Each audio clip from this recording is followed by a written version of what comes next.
오늘 하나님께서 주신 말씀을 같이 보겠습니다.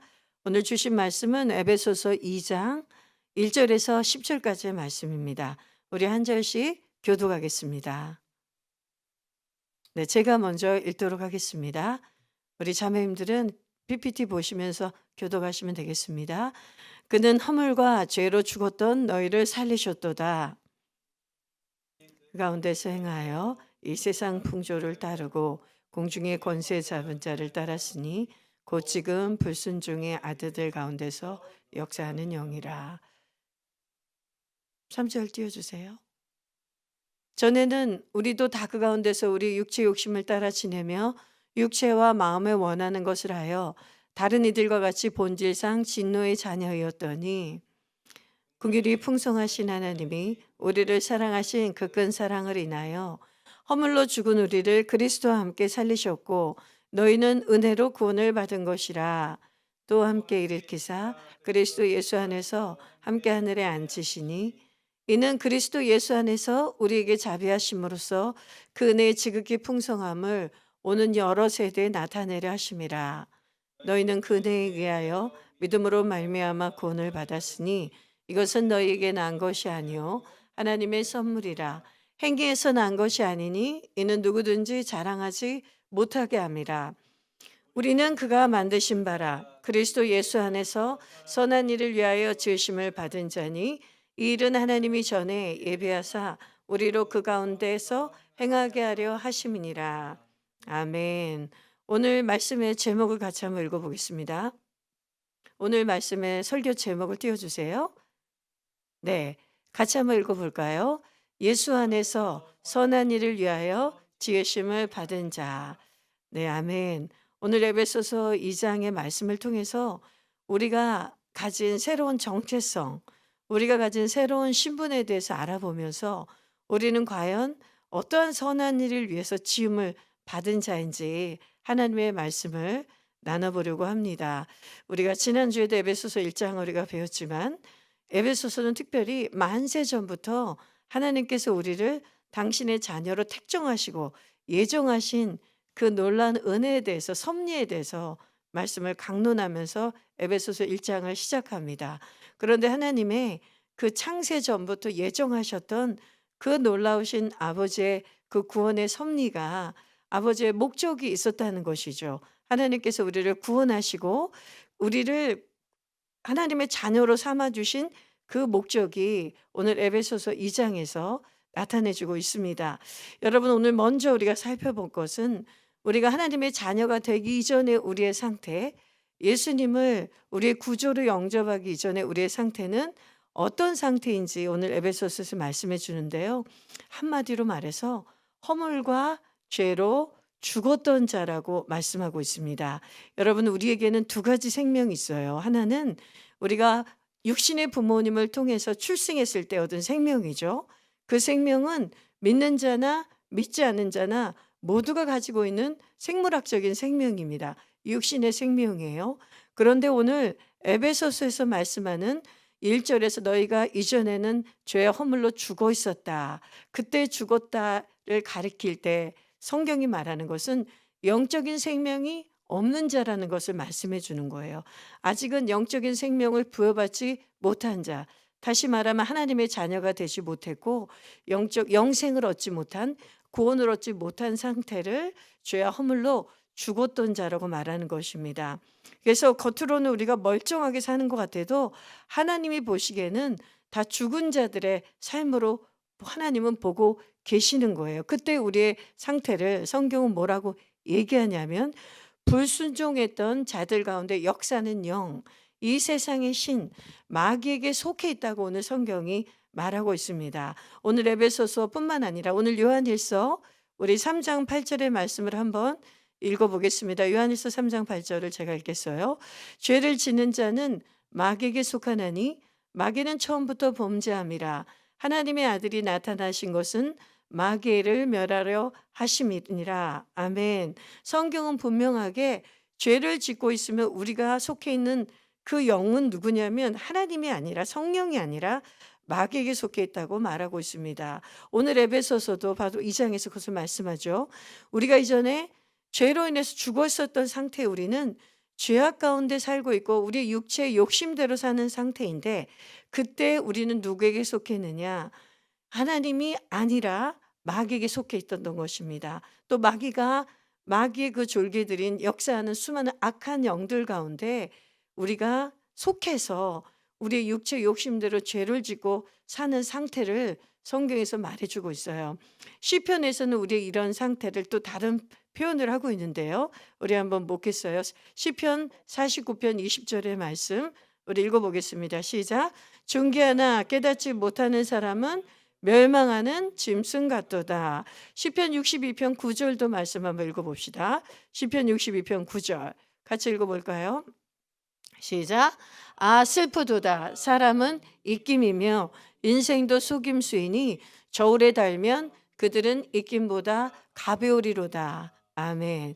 여러분, 우리가 하나님을 만나기 전에 우리의 모습은 지위 고관을 막론하고 남녀노소를 막론하고 우리가 많은 것을 가졌든 못 가졌든 우리가 정말 비천하든 존귀에 처한 자인 것처럼 보이든 상관없이 하나님께서는 뭐라고 얘기하냐면 입김보다 가벼운 존재라고 말씀합니다.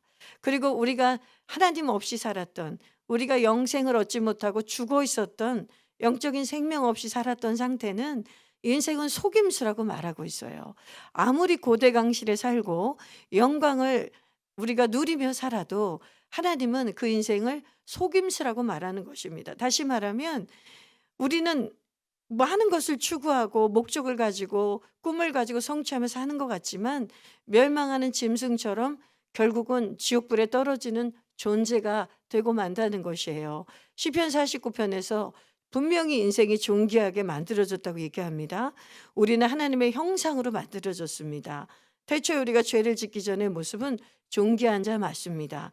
영광스러운 자 맞습니다. 그리고 하나님의 선한 일을 위해서, 하나님의 영광을 위해서 목적을 가지고 지음받은 자가 맞습니다. 그러나 우리가 죄를 짓고 이제 마귀에게 속한 자가 되면서부터 우리는 존귀하게 지음을 받았지만 하나님의 말씀대로 살지 못하는, 영적으로 태어나지 못한 짐승과 같이 이 땅에서 그냥 죽어가는 존재밖에 되지 않았다는 것이죠.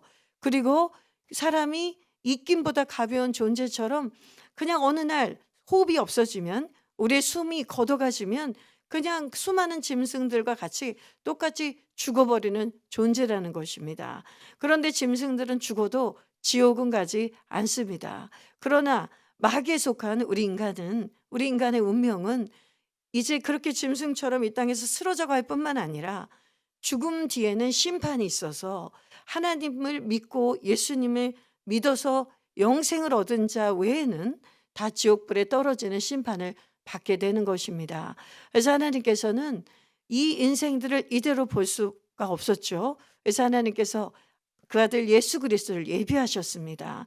그래서 오늘 말씀 5장에 보면, 4장에 보면, 4장을 한번 펴주세요. 4장 PPT를 열어주시면 에베소서 2장 4절의 말씀을 보시면 하나님의 긍휼이 풍성하신 하나님이 우리를 사랑하신 그 4절, 그 큰 사랑을 인하여, 그래서 하나님께서는 오직 우리로서는 구원을 받을 수 없고 우리로서는 영적인 생명을 얻을 수 없는 그러한 연약한 인생임을 아시고 하나님이 먼저 우리에게 다가오셨다는 거예요.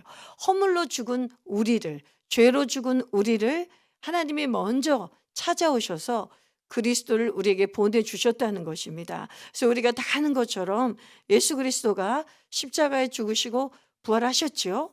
부활하셨습니다. 그래서 5절에 보면 허물로 죽은 우리를 그리스도와 함께 다시 살리셨다고 말씀합니다. 6절의 말씀 띄워주세요. 6절의 말씀 또 함께 일으키사 그리스도 예수 안에서 함께 하늘에 앉히시니. 여러분, 오늘 5절과 6절의 말씀이 우리의 신분을 이해하는데 너무나 중요합니다. 여러분들이 예수님을 믿고 구원받은 자, 하나님의 자녀가 된 것을 우리가 받아들이고 믿었어요. 근데 우리의 지금 영적인 존재 위치가 어딘지를 모르는 사람들이 너무나 많습니다. 예수님께서 죽으시고 부활하셔서 승천하셔서 하나님의 보좌 우편에 앉아 계신다고 우리가 다 믿으시죠? 그래서 우리가 그것을 사도신경으로 고백하지 않습니까? 근데 놀랍게도 오늘 에베소서 말씀에서는 우리의 위치도 하나님의 보좌 우편에 앉히셨다고 말씀하고 있습니다. 예수님과 함께 우리가 하나님의 보좌 우편에 영적으로 앉혀진 자라는 것이에요. 다시 한번 말씀을 띄워주세요. 6절 말씀. 에베소서 2장 6절 말씀. 그리스도가 십자가에서 죽으셨죠? 그때 우리도 우리의 죄와 저주가 예수님과 함께 십자가에서 죽었습니다. 그러면 예수님은 다시 일으켜 주셔서 부활되셔서 하늘 위에 보좌 위에 앉으셨단 말이에요. 근데 6절에 보니까 우리의 영적인 신분과 존재 위치가 6절 보면 그리스도 예수 안에서 함께 하늘에 앉으셨으니 우리 스스로 앉을 수 있는 것이 아니라 예수 그리스도가 보좌 우편에 앉으심으로 인해서 우리가 하나님의 자녀가 된 우리의 신분은 우리가 영적 권세를 예수 그리스도로 인해서 우리도 똑같이 하나님의 자녀의 권세를 가져서 마치 예수님과 같이 하나님의 보좌 우편에 앉아 있는 그 영적 권세, 그 권세를 우리가 누리도록 하나님이 우리에게 그런 신분을 부여하셨다는 것이에요. 여러분, 이 영적 권세를 이해해야 우리가 예수님을 믿고 나서 오는 수많은 마귀의 시험과 유혹에서 우리가 담대하게 이길 수가 있습니다. 우리의 구원은 우리의 행위로 말미암음이 아니에요. 오늘 다시 에베소서 2장 8절 9절에 보면 아무도 우리가 구원받은 것을 자랑할 수 없다고 했습니다. 우리가 예수님을 소개받고 누군가에게 하나님을 소개받고 우리가 하나님을 믿었습니다. 그런데 그 믿음마저도 무엇으로 말미암은 믿음입니까? 은혜로 말미암는 믿음이라는 것입니다. 그래서 우리가 받은 이 구원은 하나님의 선물인데 은혜로 말미암은 믿음을 갖고 하나님의 선물을 받았는데 이 선물을 받고 하나님의 자녀가 된 권세가 무엇인지를 온전하게 이해해야 오늘 우리가 나누고자 하는 예수 안에서 선한 일을 위해서 지으심을 받았다는 것이 무엇인지를 우리가 깨달을 수가 있습니다. 그저 예수 믿고 나 이제 지옥 가지 않는다, 이제 천국 간다, 하나님 백성이 되었다, 이 정도의 수준이 아니라 이제 이 땅에 사는 동안 예수 그리스도의 권세가 내 권세가 되어서 예수님이 하나님의 보좌 우편에 앉으신 것처럼 예수님이 나를 데리고 올라가서 그 자리에 이미 영적으로 앉히셨다는 것을 믿으셨을 때에 우리는 이 땅의 삶의 모든 환경과 나의 삶에 일어난 일들을 통치할 수가 있어요. 그래야 하나님이 나를 통해서 선한 일을 하시는 것을 행할 능력이 있습니다. 우리가 그 정도의 그 권세를 가진 자라는 그 믿음이 없으면은 우리는 예수님을 믿으면서도 늘 이 환경에 끌려다니고 문제에 끌려다니고 그리고 죄에 끌려다니고 마귀의 유혹에 또 끌려다녀요. 믿음이 불같이 일어났다가도 마귀가 우리에게 조금만 고난을 주고 연단을 주고 시험을 주고 집안에 우환이 생기고 어려움이 있으면 하나님에 대한 믿음이 흔들려 버리고 우리가 다시 옛 상태로 돌아가거나 불안과 두려움에 떠는 자가 될 수 있다는 것입니다. 그래서 여러분이 오늘 꼭 깨달아야 될 것은 내가 얻은 구원은 나는 죄와 허물로 이미 죽었던 자였지만 하나님의 은혜로 말미암는 그 믿음을 통해 구원을 받았고 이제 내 영적인 신분은 예수님과 같이 이 모든 마귀와 그리고 이 모든 환경과 죄를 다스릴 수 있는 자로 여러분이 부름받고 지음받았다는 것을 믿으시기를 바랍니다. 아까 우리가 읽었던 요한일서 3장 8절에 보면 죄를 지은 자마다 마귀에게 속했다고 상반절에 나오고 하반절에 뭐가 나오냐면 예수님께서 이 땅에 오신 것은 마귀의 일을 멸하려 하심이라고 선포하고 있습니다. 아멘. 그러면 예수님께서 마귀의 일을 멸하셨다면 예수님이 마귀를 이기셨다면 이제 예수님과 함께 공동 통치를 할 수 있고 예수의 권세를 가진 저와 여러분도 누구를 이길 수 있다는 것입니까? 마귀를 이길 수 있다는 것입니다. 이제 마귀에게 속고 마귀에게 눌리고 마귀에게 마귀로 인해서 두려워하는 자가 아니라 이제 마귀는 우리를 끊임없이 공격하는 원수이지만 그 악한 영들은 끊임없이 우리를 노리고 우리의 믿음을 약화시키고 우리 흔들리게 하지만 우리에게는 마귀를 능가하는 권세가 있다는 것을 믿으시길 바랍니다. 아멘. 나로 말미암은 것이 아니라 예수님으로 인해서 말미암아서입니다. 나로 인해서가 아니라 예수의 권세로 인해서예요. 그래서 여러분이 어떠한 문제에서도 예수의 권세를 의지하시길 바랍니다. 예수님의 이름의 권세를 의지하시길 바랍니다. 예수님께서도 부활승천하시면서 하늘과 땅의 권세를 하늘아버지께서 모두 나에게 주셨다. 그런데 이 권세를 내가 이제 너희에게도 준다. 나를 믿는 자마다 이 권세를 가지고 새 방언을 말하며 귀신을 쫓아내며 아픈 자에게 손을 얹은 즉 내 이름으로 기도하면 낫는 역사를 주시겠다고 했습니다. 아멘. 여러분, 이 예수님의 말씀은 진리입니다. 변개함이 없으십니다. 다만 우리가 예수님을 이제 믿고 하나님의 그 자녀가 된 이후에 우리의 믿음이 강건해져야 됩니다. 커져야 됩니다. 예수를 믿고 하나님께서 나에게 이 권세를 주셨다는 것까지의 그 믿음이 우리가 성장해야 돼요. 그래서 담대하게 믿음으로 선포하며 나는 이제 이 땅에서 사는 동안 똑같은 하루 세끼 밥을 먹고 똑같이 농사를 짓고 똑같이 시부모님을 섬기고 똑같이 자녀를 양육하고 똑같이 어려운 일을 돌파해 나가지만 이제 내가 하는 일의 차원은 완전히 달라진 것입니다. 이전에 죄와 허물로 죽었을 때 육신적인 삶을 살 때는 그 모든 것이 나에게 짐덩어리였어요. 고난이고 짐이고 내가 정말 이 땅에 짐승처럼 살다가 짐승처럼 가는가 보다. 이렇게 여러분이 오히려 고단한 그 삶 속에 눌려 있었다면 성경을 믿고 이제 하나님의 선한 일 위해서 지음을 받았다는 것을 이제 깨달으면 그 모든 삶의 똑같은 환경이 이제 내가 예수님의 이름의 권세를 가지고 하나님이 이곳에서 선한 일 하도록 날 이곳에 불렀구나. 완전히 다른 차원으로 우리 삶의 목적이 바뀌어버린 것입니다. 여러분, 짐승처럼 멸망받고 죽는 것은 하나님을 만나지 못하고 예수님을 만나지 못해서 깨닫지 못하고 영적 생명을 얻지 못하고 죽는 것이 짐승같이 죽는 것이에요. 이 땅에서 고난받고 이 땅에서 환경이 어려운 가운데 사는 것이 짐승같이 사는 게 아닙니다. 영적으로 태어나지 못하고 죽어 있는 상태로 사는 것이 짐승같이 살다 죽는 것이에요. 그러니 여러분, 우리는 비록 여전히 삶의 어려움이 있고 물질적으로 가난하고 질병 가운데 있어도 우리는 완전히 신분이 달라진 것입니다. 이전에 이제 허물과 죄로 죽은 상태가 아니에요. 우리는 새로운 피조물이 되었습니다. 그래서 하나님의 선한 일을 위해서 지은 바 되었는데 그것이 무엇이냐면 정확하게 오늘 고린도후서 5장 17절 19절에서 말씀해 주고 있습니다. 이 말씀을 연결해서 말씀을 계속 이어가고자 합니다. 우리 같이 한번 읽어봅시다. 시작. 그런즉 누구든지 그리스도 예수 안에 있으면 새로운 피조물이라. 이전 것은 지나갔으니 보라 새 것이 되었도다. 모든 것이 하나님께로부터 났으며 그가 그리스도로 말미암아 우리를 자기와 화목하게 하시고 또 우리에게 화목하게 하는 직분을 주셨으니 곧 하나님께서 그리스도 안에 계시사 세상을 자기와 화목하게 하시며 그들의 죄를 그들에게 돌리지 아니하시고 화목하게 하는 말씀을 우리에게 부탁하셨느니라. 아멘. 예수님께서 이 땅에 오셔서 화목케 하는 직책을 먼저 이에게 주셨죠.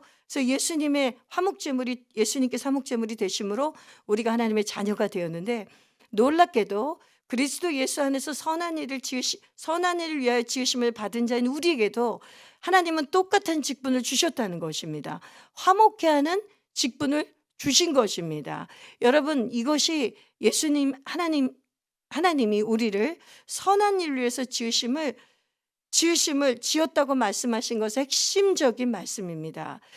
첫 번째는 우리의 삶의 모든 영역에서 아까도 제가 말씀드렸듯이 똑같은 삶의 일상에서 이제는 내가 나의 뜻대로가 아니라 하나님의 영광을 위해서 내 삶의 목적이 내가 아니라 하나님의 영광을 위해서 하나님이 내 이 삶의 환경에서도 이 일을 나에게 선한 일로 맡기심을 믿고 하나님께 영광을 돌리는 것이 첫 번째 하나님이 우리를 지으신 선한 일이라면 두 번째 선한 일이 무엇이냐면 우리의 일상과 삶을 묵묵히 하나님과 함께 살아내면서 우린 끊임없이 죄를 그들에게 돌리지 않고 모든 잘못을 그 상대방에게 돌리지 않고 화목케 하는 직책을 수행하는 것입니다.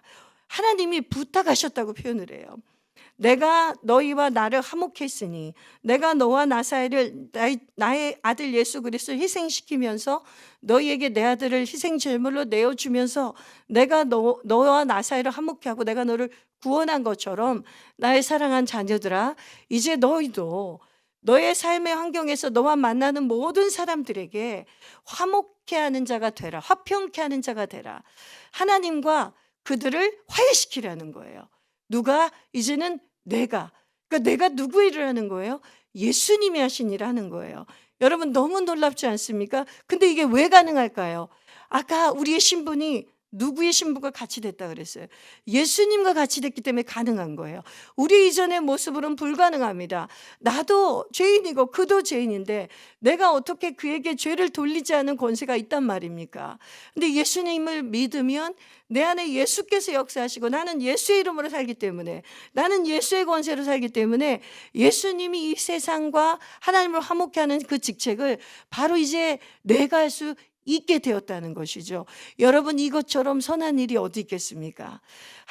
죄악 가운데 죽을 수밖에 없고 영원한 지옥불에 떨어져서 이 땅에서 짐승같이 살다가 짐승같이 죽을 수밖에 없는 그 인생을 나로 인해서 그 사람도 은혜로 말미암는 믿음을 가지고 예수를 믿을 수 있게 된다면, 내가 그 일에 화목케 하는 직분을 감당할 수 있다면 이것처럼 선한 일이 어디 있겠습니까?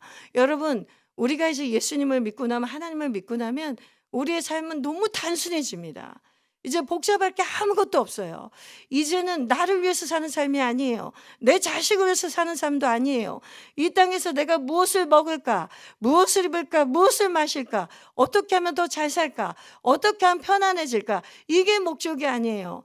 이전에 육체대로 살 때는, 우리 육체의 마음에 그 이끄는 대로 살 때는 다 그것이 목적이었어요. 그런데 그것대로 사는 것은 인생은 속임수에 불과하다고 성경이 말하고 있어요. 그것은 환영에 불과해요. 실제인 것 같지만 우리가 잡으려고 해도 잡으면 없어지는 환상과 같은 것이란 말입니다. 그런데 이것을 예수 믿은 우리들은 죽기 전에 깨달은 거예요.